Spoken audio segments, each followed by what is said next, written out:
Collection king Mohan Babu. అతని సినిమాలు ఒకప్పుడు రిలీజ్ అయితే కలెక్షన్లు వీరమూగాయి అనమాట. థియేటర్లలో హౌస్ఫుల్ బోర్డు కూడా పెట్టేసేవాళ్ళు అనమాట. అంత కలెక్షన్లు చేసేది ఏది మోహన్ బాబు గారి హీరోగా కొన్ని సినిమాలు చేసేటప్పుడు అసెంబ్లీ రౌడీ, అల్లుడు గారు, ఇట్లాగా కొన్ని సినిమాలు ఉన్నాయిలేండి. ఆ సినిమాలల్లో స్టోరీ పరంగా చూస్తే చాలా బాగుండే సినిమాలు. కానీ ఇక్కడ మనం మాట్లాడుకునేది ఏంటంటే మోహన్ బాబు గారు సినిమాలల్లే కలెక్షన్ కింగ్ కాదు, తన రియల్ జీవితంలో కూడా కలెక్షన్ కింగేనా అన్నట్టుగా అనిపిస్తుంది.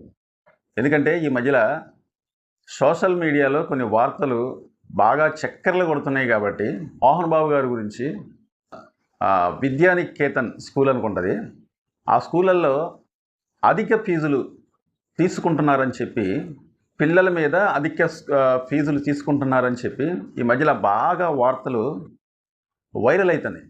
మరి మోహన్ బాబు గారు చాలా మీటింగ్లో ఆయన ప్రమోట్ చేసుకునేవాళ్ళు. ఆయన స్కూల్ గురించి చాలా వరకు నేను పేదలకు చదువు అనేది చాలా తక్కువ రేట్లలో కొంతమంది ఫ్రీగా కూడా చెప్పిస్తున్నాను, తోచినంతగా మేము సాయం చేస్తున్నాము అని చెప్పి అతను చాలా మీటింగ్లలో కూడా అతను స్కూల్ గురించి చక్కగా ప్రమోట్ చేసుకునేవాళ్ళు.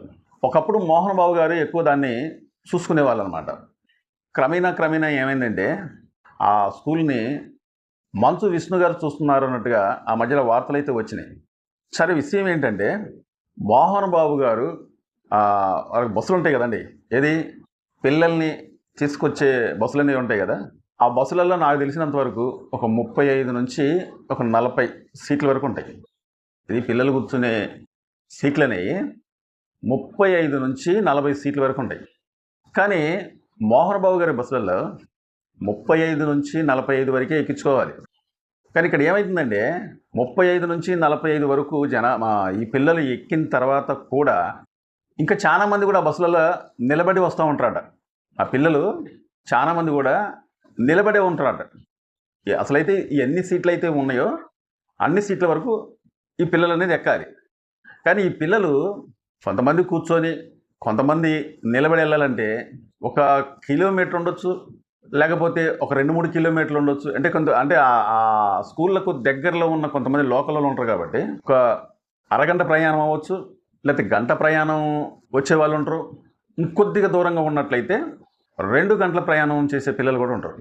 మరి 2 గంటల ప్రయాణం చేసే పిల్లలు 2 గంటల దాకా కూడా, సరే గంట వేసుకోండి, 1 గంట దాకా కూడా ఆ పిల్లలు అలా నిలబడి రావాలంటే పిల్లలకు ఓపికన్నా కానీ తల్లిదండ్రులకి ఎలా ఉంటుందండి?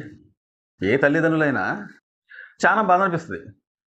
ఇంకొకటి ఏంటంటే ఈ పిల్లలు కూర్చునే పిల్లలు వాళ్ళు ఫీజు కట్టాల్సిందే ఏది బస్కి, అలాగే నిలబడి ప్రయాణిస్తున్న పిల్లలు కూడా వాళ్ళు కూడా ఫీజు కట్టాల్సిందేనట. ఇది ఎక్కడ దారుణం? ఏ తల్లిదండ్రులకైనా 1 గంట 2 గంటల దాకా ఆ పిల్లలు నిలబడి ప్రయాణిస్తున్నారంటే ఏ తల్లిదండ్రులకైనా కానీ ఎంత బాధ అనిపిస్తుంది? వాళ్ళు అక్కడ నుంచి వాళ్ళ స్కూల్ దాకా అక్కడ దాకా వెళ్ళేదాకా నిలబడాలంటే ఏ తల్లిదండ్రులకైనా ఎంత బాధ అనిపిస్తుంది? సో ఇదే కాకుండా ఈ పిల్లలు కొంతమంది ఆ స్కూల్లో హాస్టల్లో ఉండే పిల్లలు కొంతమంది ఉంటారు.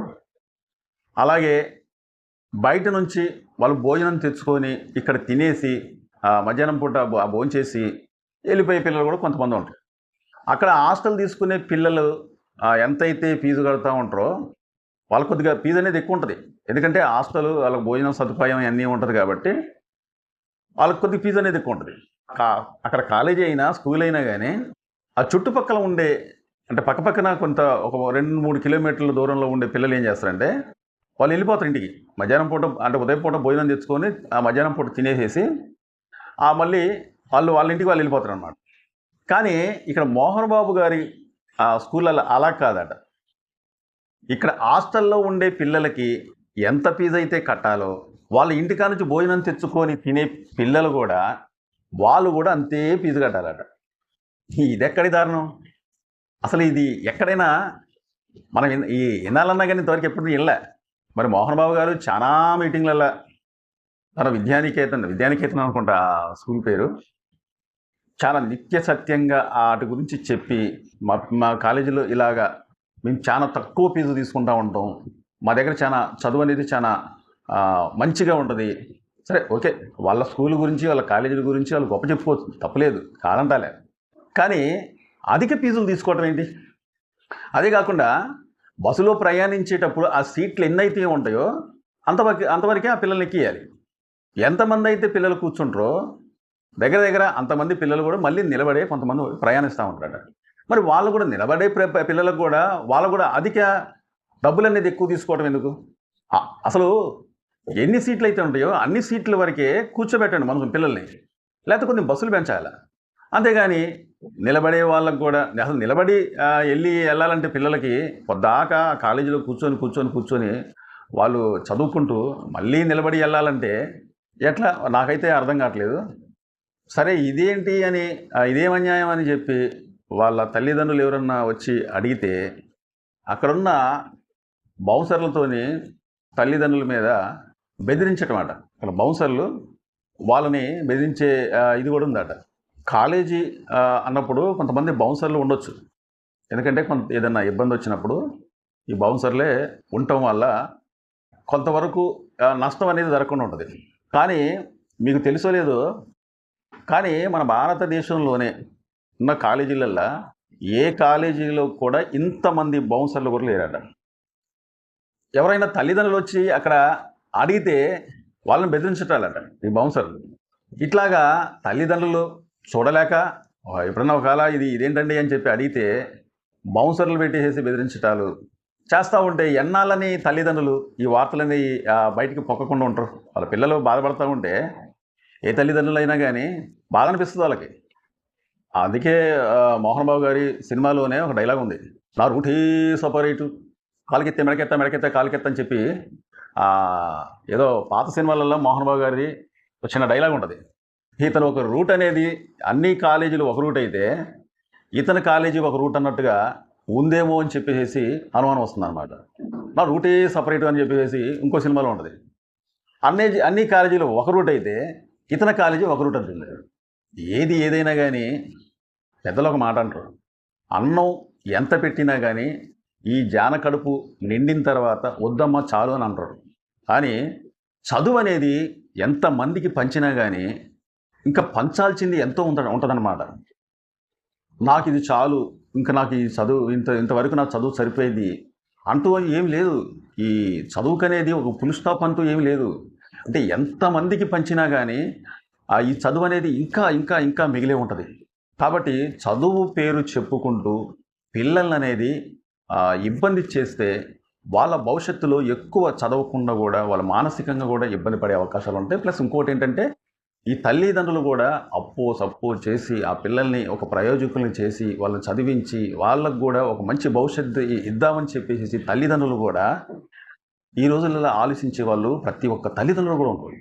మరి మోహన్ బాబు గారు ఈ విధంగా సరే ఏమైనా చిన్న చిన్న లోటుపాట్లు ఏమైనా ఉంటే తెలుసుకొని మోహన్ బాబు గారైనా ఎప్పటికైనా ఈ విషయం అనేది ఇక్కడితో ఆప్ చేసి ఏమైనా లోటుపాట్లు ఉన్నట్లయితే వాటిని సరి చేసుకొని తల్లిదండ్రులు కూడా ఇబ్బంది లేకుండా చూస్తే పిల్లలు కూడా చదువుకునే పిల్లలు కూడా ఇబ్బంది పడకుండా ఉంటారు. మోహన్ బాబు గారు చిరంజీవి గారి మీద కూడా ఎన్నోసార్లు విమర్శించేవాళ్ళు.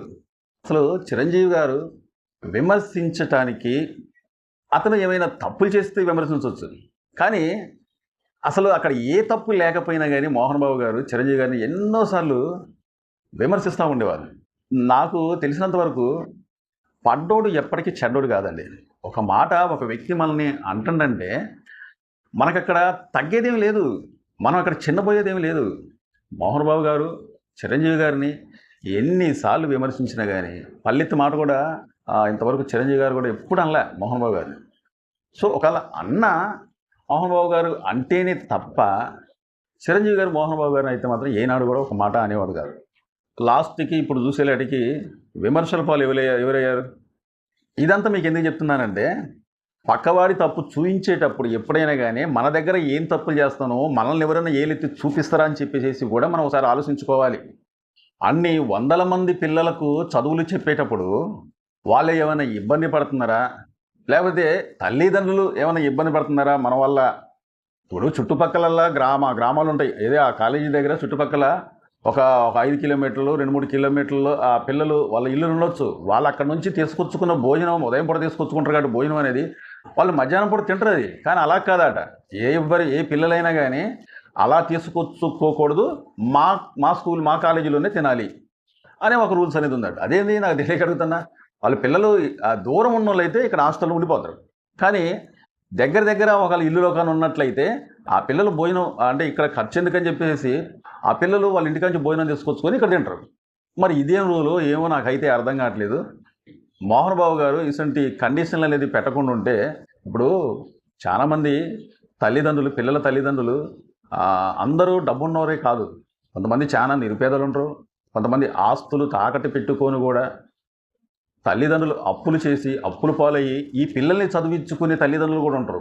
సరే, అదే కాకుండా ఆడపిల్లలు ఉంటారు. వాళ్ళకి చిన్నప్పటి నుంచి మంచి చదువు చదివించాలని చెప్పేసి తల్లిదండ్రులు అనుకుంటారు. అలాగే కొంతమంది ఆడపిల్లలు కూడా మంచిగా చదువుకొని భవిష్యత్తులో నా కాళ్ళ మీద నిలబడాలని చెప్పి కూడా ఆడపిల్లలు అనుకుంటూ ఉంటారు. ఇది ఒక ఘట్టం అయితే ఈ పిల్లలు చదువు పూర్తి అయిపోయిన తర్వాత మళ్ళీ జాబ్ రావాలంటే దాంట్లో వచ్చేది ఎవరికో రానిది ఎవరికో చాలామంది కూడా అందరూ కూడా ఒకే రకంగా లైఫ్లో సెటిల్ అయిపోతారని కూడా మనం చెప్పలేము. తల్లిదండ్రులు ఇంత కష్టపడి చదివించినా కానీ వాళ్ళు మళ్ళీ ఏదైనా జాబ్ చూసుకొని వాళ్ళ లైఫ్లో కూడా సెటిల్ అవ్వాలి. కాబట్టి తల్లిదండ్రులకి ఇదంతా ఒకరికి చెప్పుకుంటే తీరేది కాదండి. కాబట్టి ఇసంటి ఏమైనా ఉన్నట్లయితే తప్పొప్పులు ఏమైనా ఉన్నట్లయితే సరి చేసుకొని అక్కడ చదువుకునే పిల్లల్ని ఇబ్బంది పెట్టకుండా తల్లిదండ్రులను కూడా వాళ్ళు కూడా ఇబ్బంది పడకుండా ఉండాలన్న ఉద్దేశమే ఈ యొక్క వీడియో. సో మా వీడియో నచ్చితే సబ్స్క్రైబ్ చేసుకోండి. చాలామంది సబ్స్క్రైబ్ చేసుకోకుండా చూస్తున్నారు. మీరు సబ్స్క్రైబ్ చేసుకుంటేనే మేము పెట్టే ప్రతి ఒక్క వీడియో కూడా నోటిఫికేషన్ వస్తూ ఉంటుంది. మా వీడియోపై మీ అమూల్యమైన కామెంట్ని తెలపండి. ఈ వీడియోకి మాత్రం ఒక లైక్ ఇవ్వండి. మరొక మంచి వీడియోతో మళ్ళీ వస్తాను. Thank you.